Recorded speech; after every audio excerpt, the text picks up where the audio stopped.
सीतापुर नाम के गांव में वेद नाम का एक किसान रहता था। वह थोड़ी बहुत खेती करके अपना और अपने परिवार का पेट पालता था, मगर इस थोड़ी सी खेती में उसका गुजारा नहीं चलता था, जिस कारण वो अक्सर दुखी रहता था।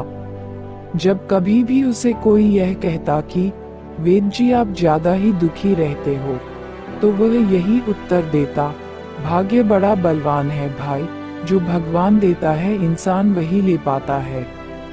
भाग्य को आज तक किसी ने नहीं बदला। एक दिन की बात है, वह खेतों में काम करते करते इतना थक गया कि वहीं पर एक वृक्ष की छाया के नीचे लेट गया। थोड़ी देर बाद जब उसकी आंख खुली तो उसने अपने पास एक काला नाग जो फन फैलाए बैठा था देखा। किसान ने सोचा, इस नाग को आज तक मैंने अपने खेत में नहीं देखा और इसने मुझे कुछ करा भी नहीं जब मैं सोए हुआ था, होना हो ये भगवान का भेजा हुआ नाग है, क्यों ना मैं इसकी पूजा करूं, हो सके तो इससे मेरी गरीबी दूर हो जाए। नाग देवता ने यदि मुझ पर कृपा कर दी तो मेरे सारे दुख दूर हो जाएंगे। यही सोचकर वो दूध का एक बड़ा कटोरा लेकर नाग देवता के सामने रखते हुए बोला, हे नाग देवता, मुझे माफ करना, मुझे यह नहीं पता था कि आप मेरे ही खेत में रहते हैं, इसलिए मैं पहले तुम्हारी पूजा नहीं कर सका। मेरी इस पूजा को स्वीकार करो और मेरे संकट हरो। ऐसा बोलकर किसान उस दूध के कटोरे को वहीं रखकर घर वापस आ जाता है। सुबह उठकर जब किसान उसी नाग वाली जगह पर गया तो उस कटोरी का सारा दूध समाप्त हो चुका था और कटोरे में सोने का सिक्का पड़ा था।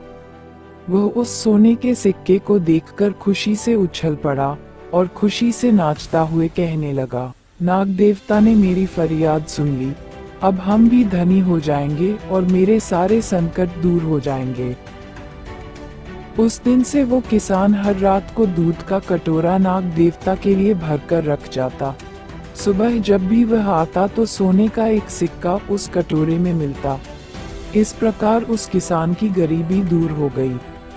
वो उस सिक्के को बेचकर घर में खूब अच्छा पकाते, अच्छा खाते पीते, लेकिन हर रात को वो किसान बोलता, ये सब नाग देवता की कृपा है। एक बार किसान को किसी काम से 3-4 दिन के लिए गांव से बाहर जाना था। उसने अपने बड़े बेटे हरिराम को बुलाया और उसको समझाया कि हर रात को नाग देवता के लिए दूध का कटोरा भर कर रखना है और सुबह उस कटोरे में से सोने का सिक्का लेकर आना है। हरिराम ने अपने पिता की सब बातें समझ ली। उसी रात को हरिराम दूध से भरा कटोरा लेकर खेत में चला गया और उसको नाग वाली जगह पर रखकर एक पेड़ के पीछे छिपका बैठ गया और नाग के आने का इंतजार करने लगा। थोड़ी देर बाद नाग अपने बिल से बाहर आकर दूध पीने लगा।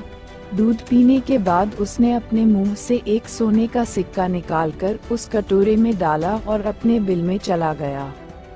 हरिराम ये सब पेड़ के पीछे छिपकर देख रहा था। जब नाग वापस चला गया तो हरिराम ने वह कटोरा उठाया और घर की ओर चल दिया। चलते चलते वो सोचने लगा कि इस नाग के पेट में कितने सारे सिक्के होंगे जो ये हमें हर दिन एक सिक्का दे देता है। लगता है बहुत बड़ा खजाना इसका पेट के अंदर भरा पड़ा है, क्यों ना मैं इसके पेट को फाड़कर सारे सिक्के और खजाना निकाल लूं, तो हमें इसको रोज रोज दूध भी नहीं देना पड़ेगा। हरिराम ने सोचा कि कल जब नाग दूध पीने आएगा तो पीछे से उसको मारकर उसके पेट से सारे सिक्के और खजाना निकाल लूंगा। अगली रात को वो कटोरा रखकर पेड़ के पीछे एक मोटा डंडा लेकर नाग के आने का इंतजार करने लगा। थोड़ी देर के बाद जब नाग दूध पीने लगा तभी हरिराम ने उस पर पीछे से डंडे से वार करने लगा। थोड़ी देर में वह नाग मर गया।